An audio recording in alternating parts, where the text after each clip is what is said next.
वैष्णवी हगवणे मृत्यू प्रकरणानं संपूर्ण महाराष्ट्र हादरलाय। या प्रकरणात फरार असलेला राष्ट्रवादी काँग्रेस अजित पवार गटाचे माजी तालुका अध्यक्ष राजेंद्र हगवणे आणि त्याचा मुलगा सुशील हगवणे यांना पोलिसांनी स्वारगेट परिसरातून अटक केली। वैष्णवीच्या आत्महत्येनंतर तिच्या कुटुंबानं सासरच्या मंडळींवर हुंड्यांसाठी छळ आणि आत्महत्येस प्रवृत्त केल्याचे गंभीर आरोप केले। त्यानंतर आता हगवणेंकडे एकूण किती संपत्ती आहे हा प्रश्न उपस्थित व्हायला लागला आणि तेच जाणून घेऊया या व्हिडिओच्या माध्यमातून। तर वैष्णवी शशांक हगवणे हिचे सासरे राजेंद्र हगवणे हे पुण्याजवळील मुळशीचे। तर मुळशी पॅटर्न चित्रपटात ज्या प्रकारे अचानक जमिनींना भाव आल्यानंतर अनेक मंत्री बनले, तसंच राजेंद्र हगवणे ही त्याच मानसिकतेचा माणूस असल्याचं बोललं जात आहे। दिवस रात्र फक्त पैसा पैसा करणारं हे हगवणे कुटुंबीय। तर हगवणे कुटुंबाची संपत्ती बघितली तर मुळशीतल्या भुकुम गावामध्ये हगवणेची 12 एकर जमीन आहे। महत्वाचं म्हणजे भुकुम गाव हे जवळपास आता पुणे शहरातच मोजलं जातं, कारण अवघ्या काही मिनिटांवर म्हणजेच पुण्यापासून अवघ्या जवळपास 7 किलोमीटरवर हे गाव आहे। इथे 1 BHK चा रेट जरी आपण बघितला तरी 50 लाख रुपये इतका आहे। अशा भागात हगवणींची 12 एकर जमीन असल्याचं समोर येत आहे। तर गावकऱ्यांच्या सांगण्यानुसार इथे गुंठ्याचा भाव आज 30 लाख रुपये आहे। म्हणजेच राजेंद्र हगवणे जवळपास 144 कोटी रुपयांच्या जमिनीचा मालक आहे। जमिनीचं सोडलं तर त्याच्याकडे अजूनही बऱ्याच गोष्टी आहेत, जसं की आलिशान बंगले आहेत, पुण्यात फ्लॅट आहे, प्लॉट आहेत, त्याच्याकडे मोठं मशीन आहे। तर या सगळ्याची किंमत 200 कोटी रुपयांपेक्षा जास्त असल्याचं सांगितलं जात आहे। तर सांगायचं म्हणजे हगवणेची हे प्रॉपर्टी मुळात त्याच्या कष्टाची नाहीये, तर ती वडिलोपार्जित असल्याची माहिती आहे। कारण राजेंद्र हगवणेचे वडील तुकाराम हगवणे हे या भागातील राजकीय प्रस्थ होतं। आधी ते काँग्रेसमध्ये होते, नंतर शरद पवारांनी राष्ट्रवादी स्थापन केली तेव्हा ते राष्ट्रवादीत आले। तर तुकाराम हगवणे पंचायत समितीचे सभापती होते, तसेच ते पुणे जिल्हा परिषदेतही होते। पण राजेंद्र हगवणे कधीच तिथून निवडून आला नाही। राष्ट्रवादीच्या तिकिटावर 2004 साली राजेंद्र हगवणे मुळशी विधानसभा लढला, पण त्याला यश मिळालं नाही, तो सपाटून पडला। नंतर पंचायत समिती, भुकुम ग्रामपंचायतीमध्ये देखील तो चांगलाच हरला।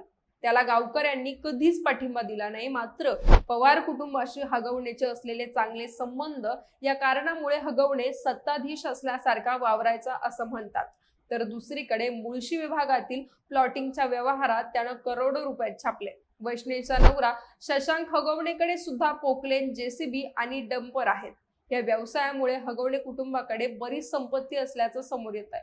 पण दुसरीकडे वैष्णवीच्या घरच्यांनी सुद्धा त्यांच्या मागणीनुसार अगदी शाही पद्धतीनं लेकीचं लग्न करून दिलं होतं। लग्नात लाखोंचा खर्च केला होता। वैष्णवीच्या घरच्यांनी म्हणजेच कसपटे कुटुंबियांनी तिला लग्नात हुंडा म्हणून 51 तोळे सोनं, फॉर्च्युनर गाडी, चांदीची भांडी एवढंच नाही तर सणीजवड या ठिकाणी लग्न सुद्धा करून दिलं होतं, अशी माहिती आता FIR मधून समोर येते। तर लग्न झाल्यानंतर साधारण 4-5 महिन्यांनी सासूलता हगवणे यांनी चांदीची भांडी मागितली, ती मिळाली नाही म्हणून त्याचा राग मनात धरून सून वैष्णवीला घालून पाडून बोलून तिचं चारित्र्यावर संशय घेत सासूलता, नणंद करिश्मा हगवणे, सासरे राजेंद्र हगवणे तर दीर सुशील हगवणे यांनी शारीरिक व मानसिक त्रास देणं सुरू केलं होतं आणि यामुळेच वैष्णवीला आपला जीव गमवावा लागल्याचं समोर येत आहे। तर PM रिपोर्ट नुसार मृत्यूचं कारण गळ्याभोवती उरण असून शरीरावर अनेक ठिकाणी मारहाणीच्या जखमांचे पुरावे आढळले आहेत। रासायनिक विश्लेषणासाठी विसेरा राखून ठेवण्यात आलाय।